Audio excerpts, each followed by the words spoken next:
I think the term clinical trials, it does connote something scary, but really what it is participating in the evolution of new therapies and new technologies to improve our lives. We have a huge responsibility for the patients that agree to participate in a trial. We own them to have the trial executed to the best possible way that we can. The way clinical trials are done is broken.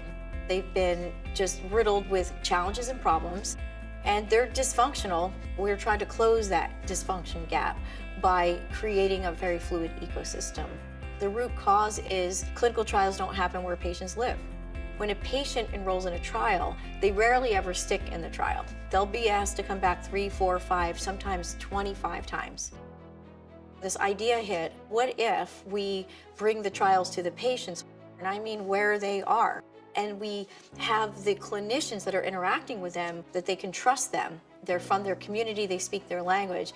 That changes everything. Treat them like a person, not a number.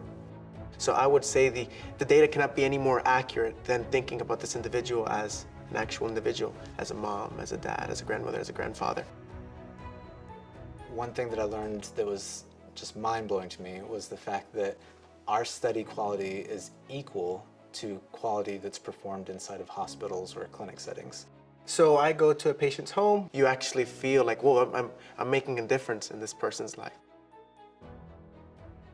We're creating a journey of trust and a human connection. It's technology that's supporting it, but it's really that sort of human trust. It changes the whole game. That's pretty powerful. That requires going end to end with them.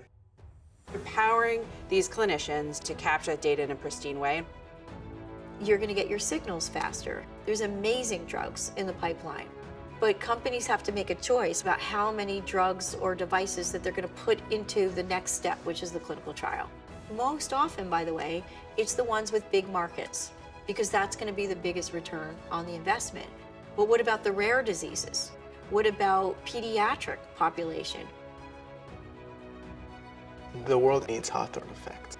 The direction that we're going in is streamlining clinical research, but making it easier to have patients from all sorts of different ethnicities that a lot of times is pretty much focused on one ethnicity or one area of the United States. Now it's pretty equalized. You're putting a permanent solution on a problem. We're offering clinical trials that aren't restrictive. We are really changing the face of healthcare to allow it to impact the entire world.